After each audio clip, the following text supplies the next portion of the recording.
বহুল প্রত্যাশিত ত্রয়োদশ জাতীয় সংসদ নির্বাচনের রোডম্যাপ ঘোষণা করেছে নির্বাচন কমিশন। রোডম্যাপে ভোট গ্রহণের তারিখ নেই তফসিল ঘোষণার তারিখও।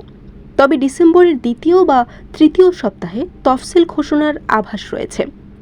সরকার আগেই জানিয়েছে জাতীয় সংসদ নির্বাচন হবে 2026 সালের ফেব্রুয়ারির প্রথমার্ধে। সে অনুযায়ী সাজানো হয়েছে পরিকল্পনা।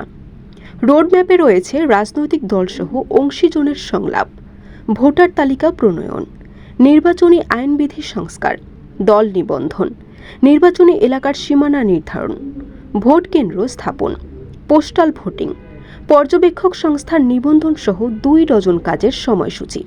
এক্ষেত্রে আইনশৃঙ্খলা নিয়ন্ত্রণ সহ সবকিছুকেই চ্যালেঞ্জ মনে করছে নির্বাচন কমিশন। বুধবার এই পরিকল্পনা অনুমোদন করে ইসি। এরপর গতকাল দুপুরে নির্বাচন ভবনে সংবাদ সম্মেলন করে এই কর্মপরিকল্পনার বিভিন্ন দিক তুলে ধরেন ইসির সিনিয়র সচিব আখতার আহমেদ।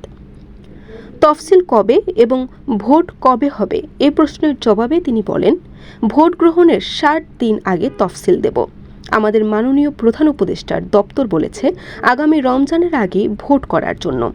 আমার যদি ভুল না হয়ে থাকে তাহলে 17 বা 18 ফেব্রুয়ারি রমজান শুরু।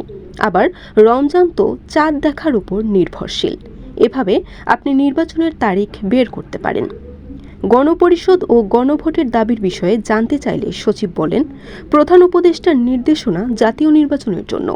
সংসদ নির্বাচনের বাইরে আমাদের অন্য কোনো কিছু ভাববার সুযোগ নেই। বরিশাল.নিউজ।